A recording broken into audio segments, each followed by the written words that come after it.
Exercise 18.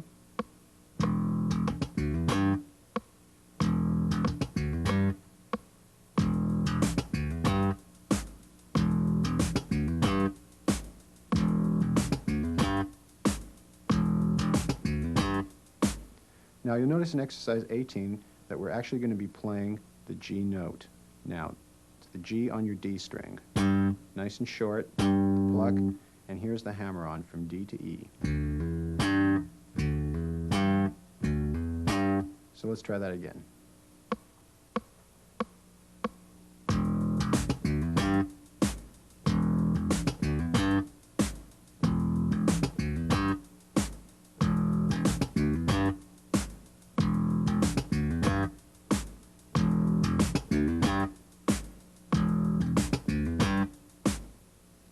Exercise 19.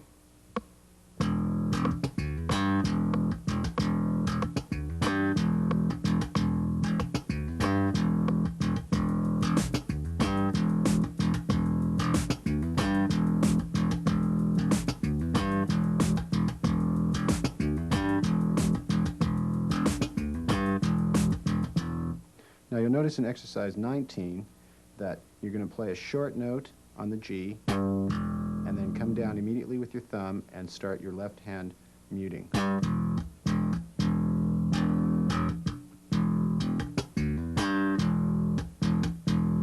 So let's try that one again.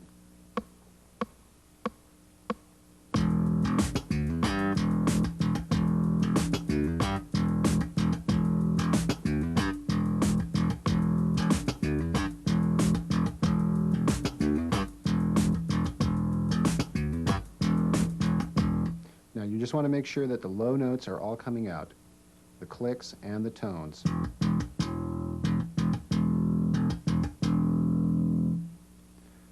Example number 20.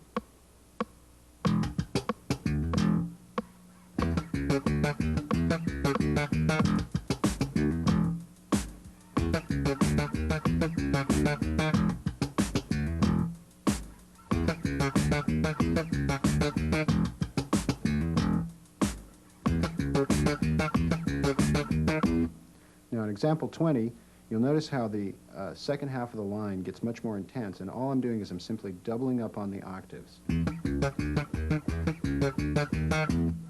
So let's try that one again.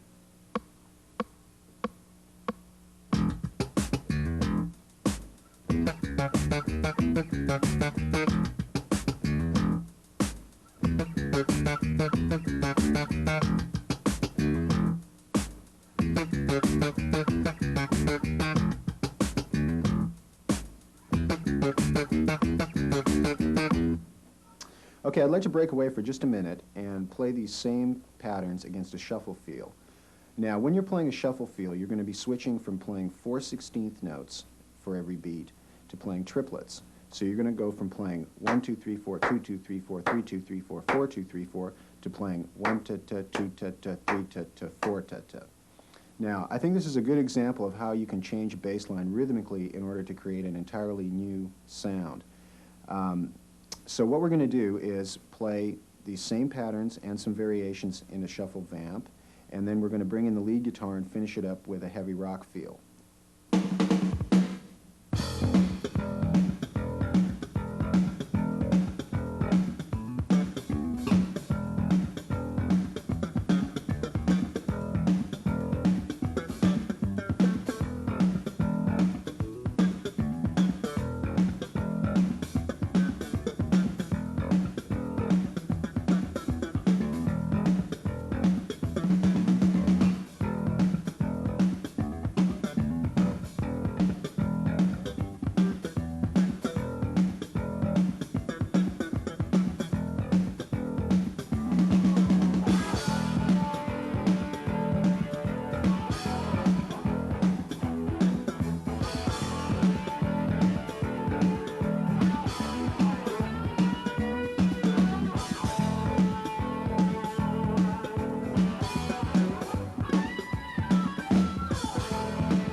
Now I'd like to take this left-hand damping technique one step further and talk a little bit about another rhythmical variation that you can use. This is something that I call a machine gun triplet.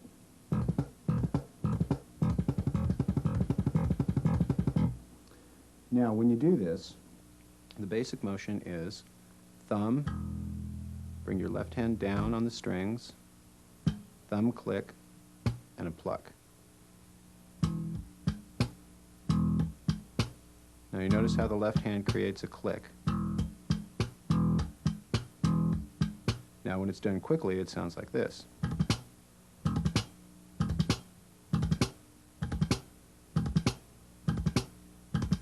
Now you also have to be very careful not to place your left hand in any area where you might get some overtones or some harmonics. Things like that, unless you want that. But for right now, we want to concentrate on having dead notes. So now if you incorporate this rhythm and put some notes up top,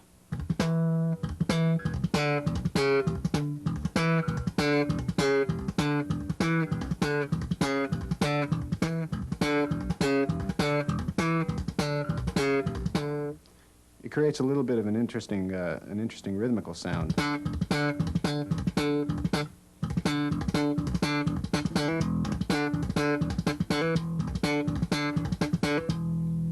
I'm going to play a bass part for you now, and I'm going to incorporate this into a bass line.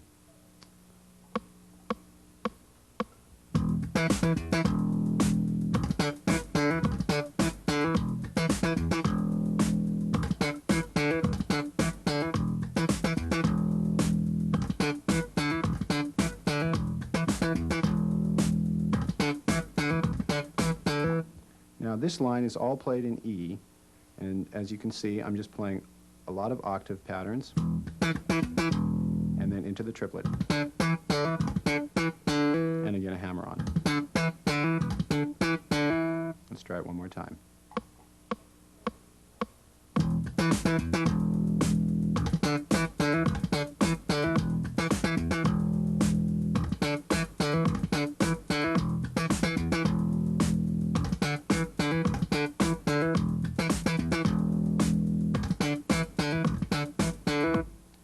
Now I'd like to show you this technique in a typical funk groove.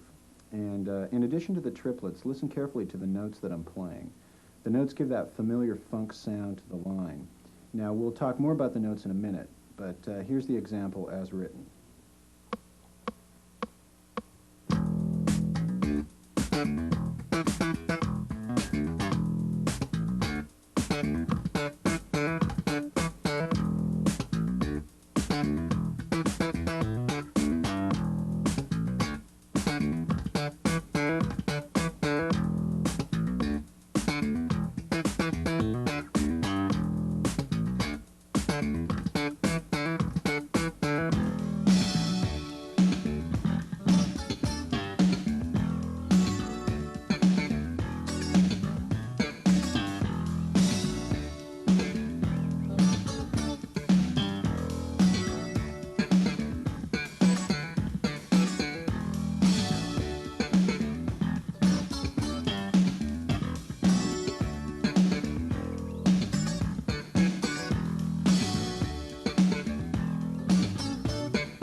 So there you have the triplet applied to a funk groove. Now you notice that some of the notes I was using created a very bluesy sound to the line. And I'd like to take a minute to talk about those notes. Now the most common scale used in funk playing is called the blues scale. And the blues scale consists of 5 basic notes. So in the key of G, for instance, the notes are G, B flat, C, D, F, and G. Now I'm sure that most of you are familiar with this sound.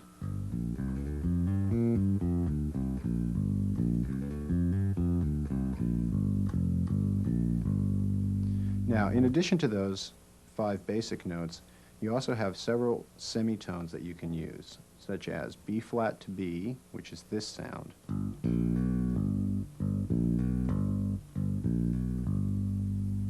also using a D flat to a D, and E to F, and F to G.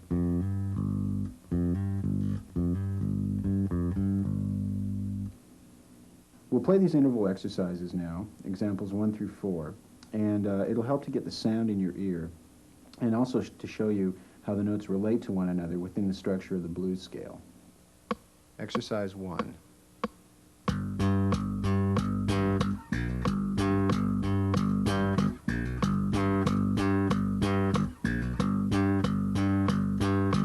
Exercise 2.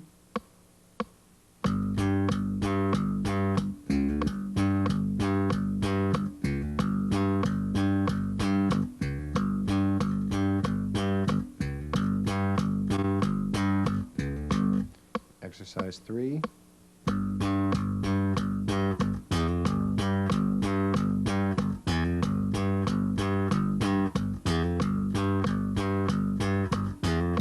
And exercise 4.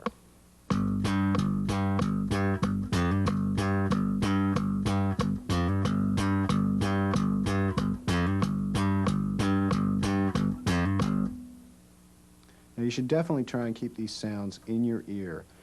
Flat 3 to the major 3, flat 5 to the 5, 6 to the 7, and 7 to the octave.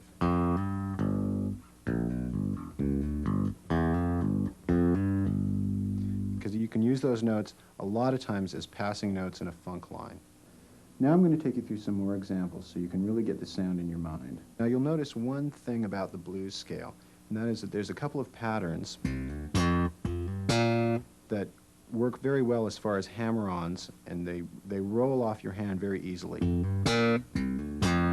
Here's the 7 to the octave, up to the minor third there, the 4 to the 5, to the 7,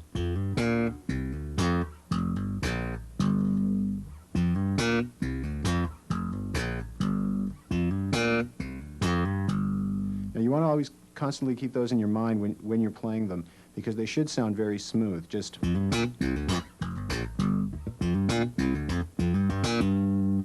that kind of a sound, and they'll roll off your hand very easily. So we'll do exercise 5.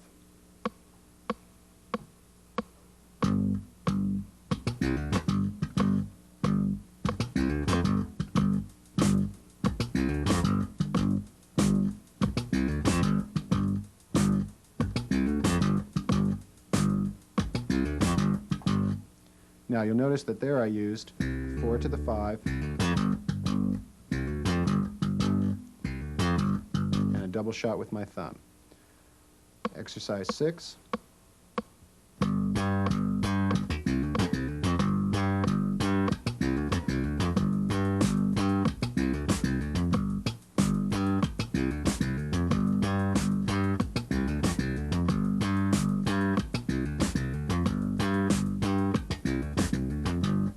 Now there, I'm just playing basically the same line again. Again, rolling off with my left hand.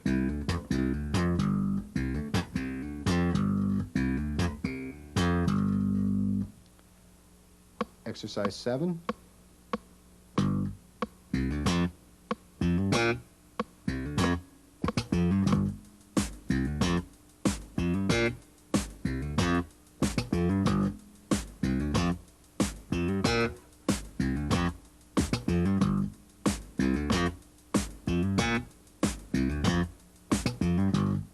Now here I'm going to incorporate the 7 to the root to the minor third up high, which is that sound. And when you're going to play the dead note on the G string, that's what you want to hear, and then a hammer on there.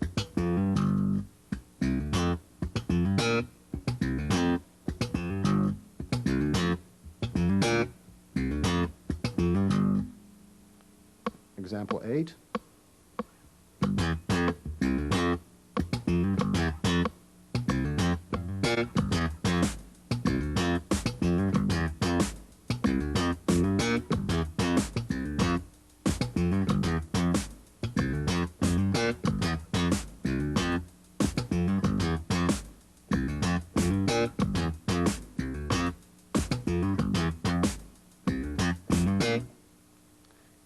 example 9.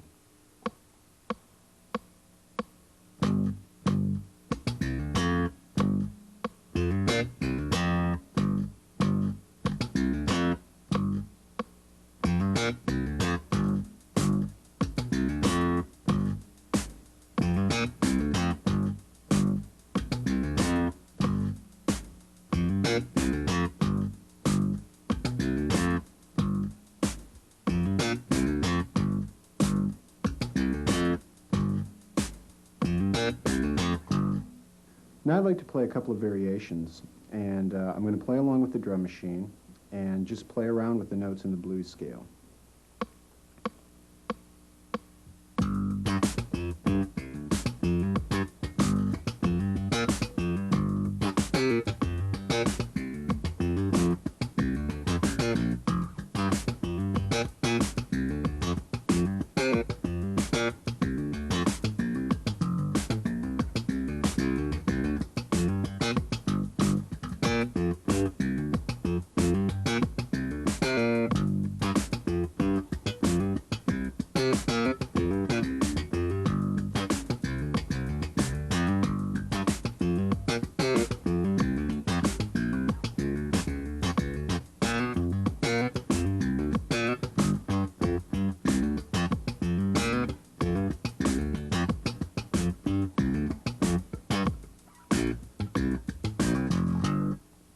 Now what I did there was just to expand on some basic ideas and yet keep the general feel happening, staying very much within the boundaries of the blues scale and also the passing tones that we talked about. So I'd like to do this again for you, this time as a bass solo in the context of a tune. And the solo section is in G, so it'll be a lot like the example you just heard. And listen closely to the rhythmical interaction between the bass and the drums, because that's what I'm going to try and emphasize here.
Okay, moving on to example 10, we have a 4-bar bass line, again in the key of G. So what I'm going to do is play the line as written and then change the phrasing a little bit to create some variations for you.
Okay, now you'll notice that when I was playing that, a lot of the interest in the line was created by what my right hand was doing rhythmically. So I think it's important that you try and play with the rhythm and also to make the groove flow. What I'd like to do right now is to take a minute and talk a little bit about phrasing and leaving space in your playing in order to let the music breathe.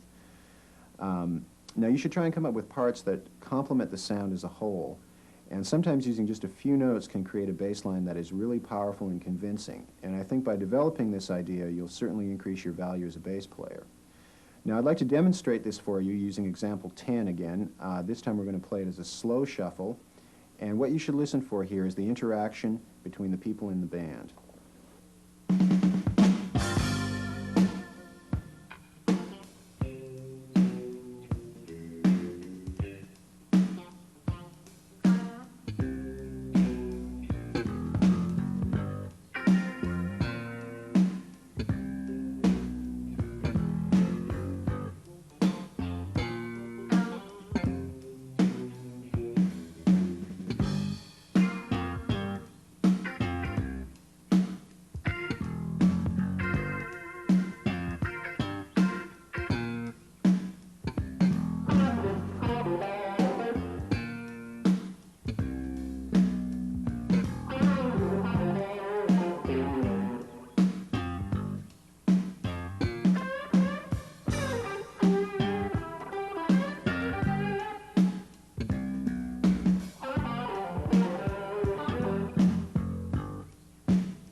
Now the next example is in the key of E, so we're going to be using the E blues scale, which is E, G, A, B, D, and E. Same intervals and the same pattern as before.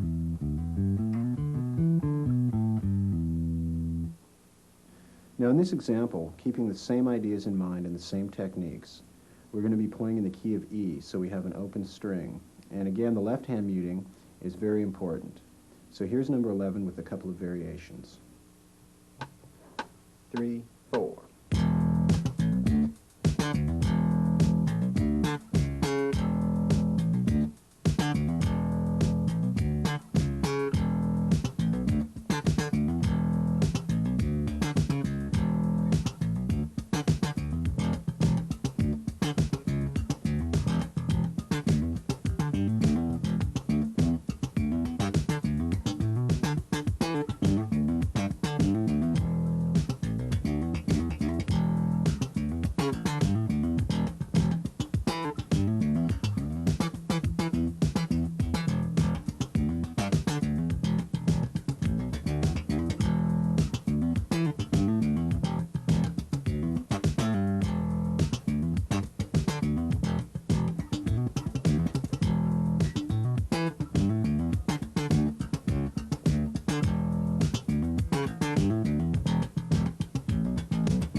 Now, I really took some liberties with the variations on that one. However, everything that I did was within the blues scale. And if you go back and listen to it carefully, you'll see that that's all I did. Now, the next thing I'd like to do is to play a bass line for you using double stops. And for those of you that don't know what double stops are, just listen carefully, and I'll explain it to you in a second. 3, 4.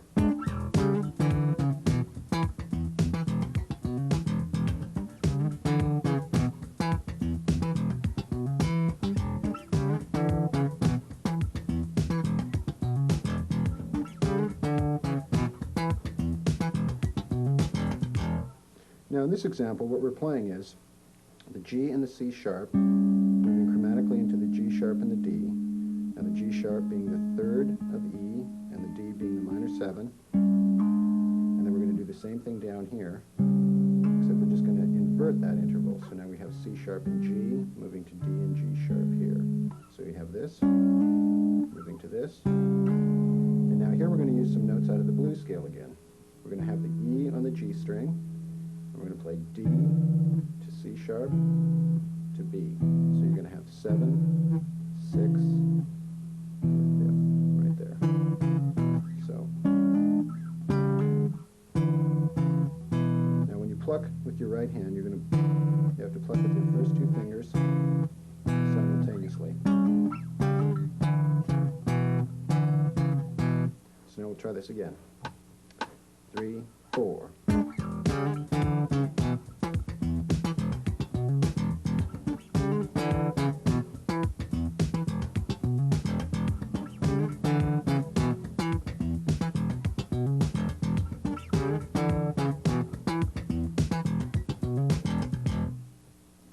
I'd like to move on now to our last technical section and talk a little bit about some special techniques. Now, these aren't necessarily standard techniques, but they are some ideas that you might want to try and play around with and maybe incorporate into some bass lines that you're working on. The first one I'd like to show you is the double pluck. Now, for this technique, you're going to come down with your thumb and then pluck with your first and second fingers. Now you'll notice that I'm using my little finger as an anchor against the body of the guitar in order to give myself a little bit more steady hand when I'm plucking. And when you get it up to speed,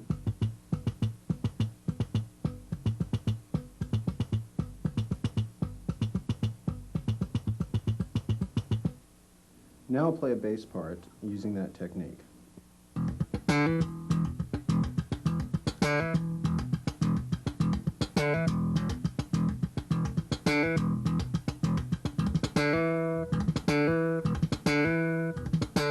You see how my first and second fingers snap off the string, one right after the other, very quickly.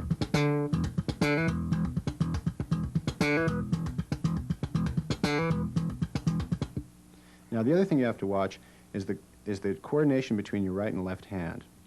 The left hand motion is a very feel-oriented thing, and you're using your left hand to choke the strings.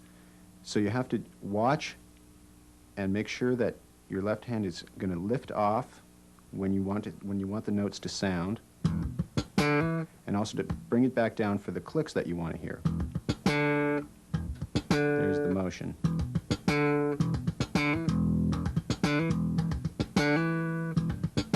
Now you see how my left hand is being used as a mute there, and also it lifts off when I want to hear the notes.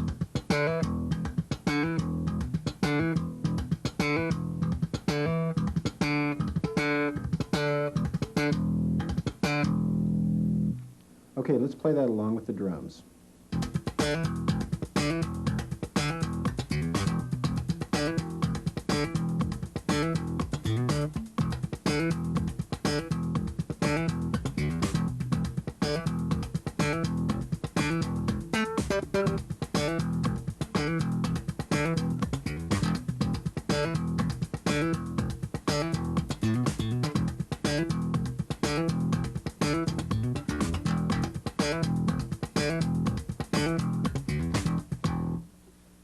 Let's take this technique now and put it into another working example.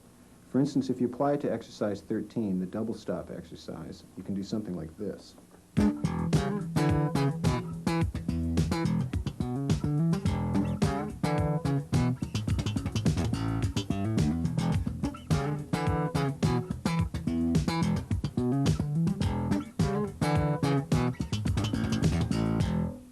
notice in this example that I'm playing a double pluck when I move down to the A. Now I'm playing A and G, here's the G note, to F sharp to E, and I'm using my thumb on the open A string every time. Now you don't want to let them ring out quite that long, you want to keep them a little shorter.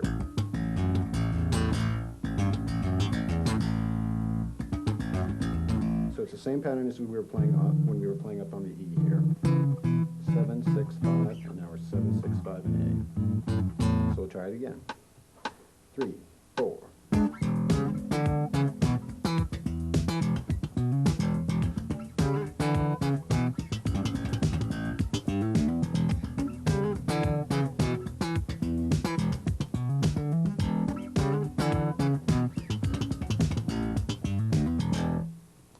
Okay, in the next example, I'd like to go one step further and show you the three-finger pluck.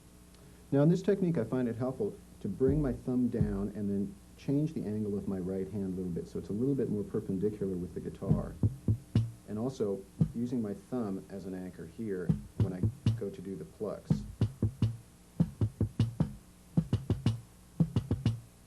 Now, you'll see how my hand is just turning slightly here.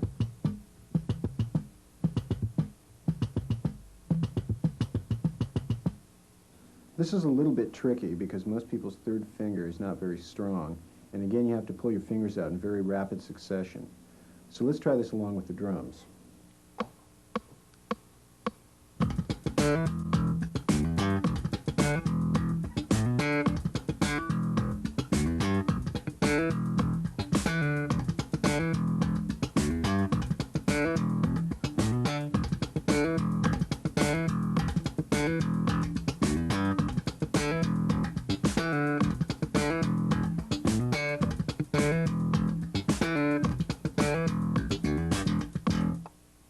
Now the next technique I'd like to show you is something I call a strum.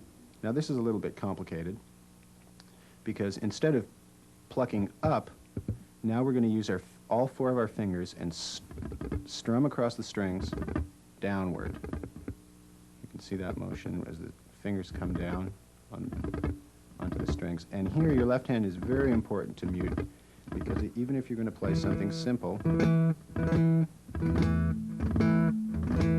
your right hand no longer has any control over the strings. You're simply doing this motion with your right hand, and your left hand is going to let the notes ring.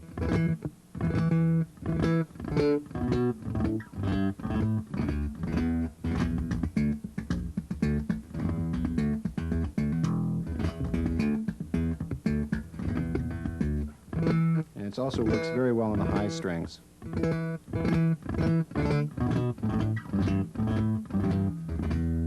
Again, it's important to try and make as much contact as you can with each individual finger in your right hand. And there's the motion.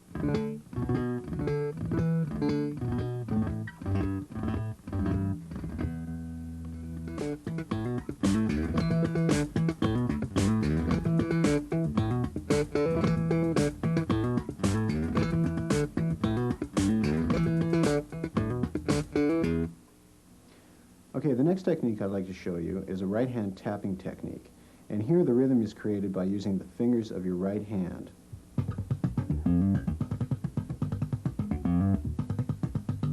Now what I'm doing here is I'm bringing down my thumb, my second finger, my first finger, thumb, and third finger again in a circular motion.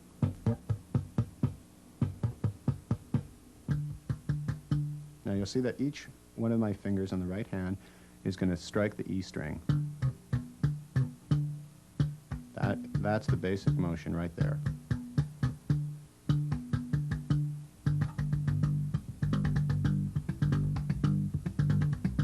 And of course, when you get it up to speed, it gets very intense rhythmically.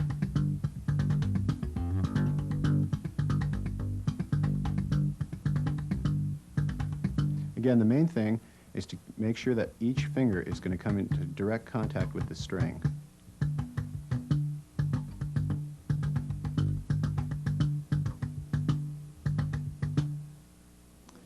So now we'll do it along with the drums.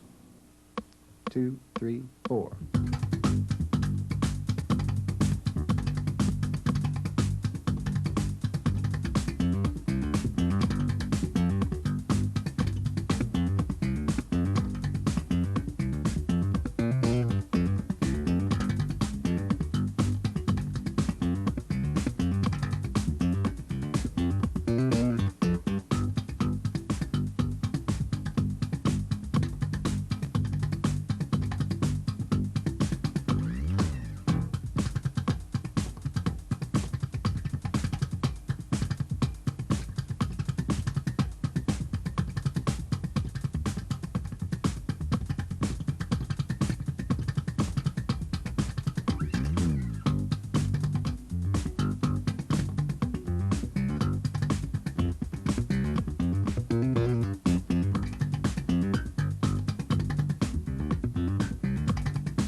So this brings us to the end of our tape. Now we've covered a lot of ideas and techniques that should give you some real insight into any bass line that you might hear.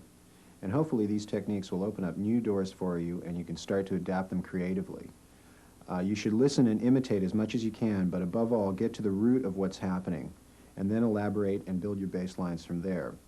Now I think you should play with a band as often as possible, especially with a drummer, as I mentioned earlier, because a good bass line is really defined by how well it works against the drums.